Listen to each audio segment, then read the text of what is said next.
Now let's go to Nancy. She's calling from Orlando, Florida, WTLN. Nancy, how are you today? Oh, hi there. I'm wonderful. How are you, Steve? So wonderful to hear from you, to hear you. Thank you. How could we help?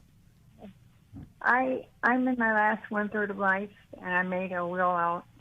And my son, when I was a mother and he was a little boy, I was a kind of a cold, harsh mother. And I wanted to write him a letter, or I don't know how to do it, or I'm going to see him this Thanksgiving. I don't know. I wanted to tell him. I feel confused about when you give reasons for things or excuses. I don't want it to be an excuse, but I was going to tell him what happened in my life, why I was cold and harsh. Why were you cold and harsh?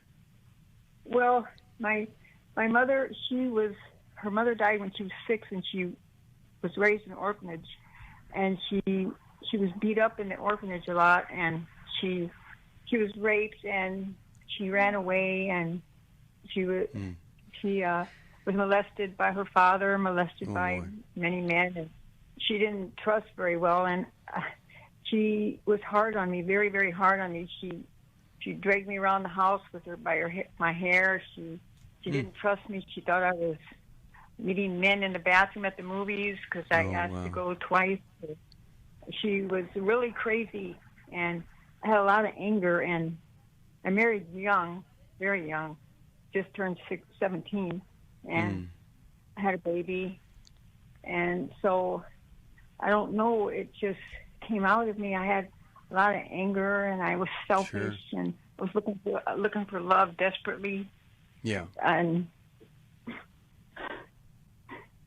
well, I feel so sad for you because nobody has instructions on how to handle things like that. Horrible mistreatment. And I'm so sorry. Alice, I'll ask you, what do you think would be the best way for her to ask for forgiveness and explain some things that led to it without it sounding like, I'm blaming my mother for all this?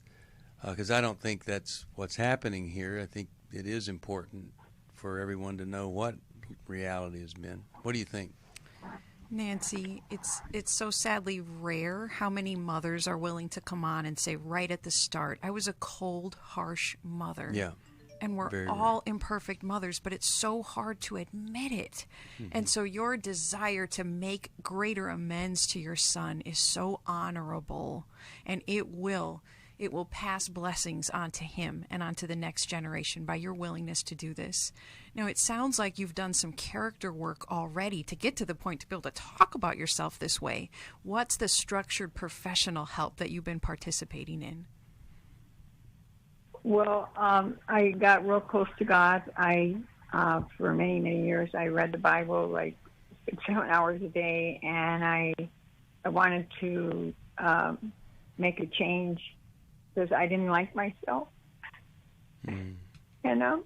Oh, I hear the so I'm the best grandmother. I'm the best grandmother you ever would see in the whole world. And in addition to that great spiritual work, what kind of counseling have you gotten? What sort of groups have you been a part of? Well, I never really got counseling, but I read what Jesus said about love and kindness, and I went through things that taught me the pain I felt when I was harsh drove me to want to change, and it took a while. I learned a lot of lessons and went through a lot of hardships, but I learned. I faced death. I had cancer. I just wanted to be a different person, loving, kind, and gentle. And I did. I learned. Nancy, it's obvious that you take your spiritual time very seriously and you apply it to your life. I think it's wise that you're questioning, will telling my story to my son at this point sound like an excuse for how I treated him? And I think it depends on some other conversations you've had with him and on the way you behave with him. And so it's usually helpful to start with some confessions of that coldness and that harshness before explaining why it happened. And then drawing out your son to ask him, how did it affect you that this is the kind of mom that I was? And by listening without explaining or justifying first, we then develop an openness and a level of trust that we're able to share the why. But I would recommend that you first take those steps and then ask your son, I want to share my story, my family's story with you. Are you open? Do you want to hear about it? I think it will help explain why I treated you the way that I did. But take those initial steps first. Okay, we Mark, have you a really excellent relationship now, so I just was wondering if I should even bother bringing up the old past. But we did talk about it once when he was a teenager, late teenager. I would start this way then, if you have a good relationship. I would start with, I'm so grateful that we're able to have the relationship that we have. And one of the reasons I'm so grateful is because as I look back on those early days, I was this and this and this, and I don't know, somehow you've worked through that. I hope you've forgiven me for that. Just so you're saying that you're appreciating what you have and you're giving him credit for not hanging on to the past.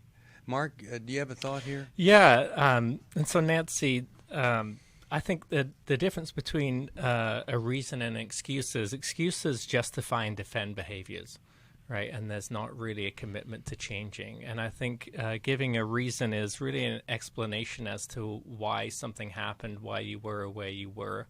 But there also comes with a commitment to change. And so I think that's what I hear coming from you. So I think you're in a great position to break the generational cycle here. And so, acknowledge how you parented may have impacted your son. And I think probably a good resource to start to look through is How We Love on Attachment. I'll send it. Yeah, I which sure talks will. about how our parents impacted the way that we bonded with them, and then how that impacts the way then that we take those lessons into relationship with others. Okay. All right. Anybody else? How We Love is it's a game changer. In fact, it gets you out of the games that you might be into and into reality with each other.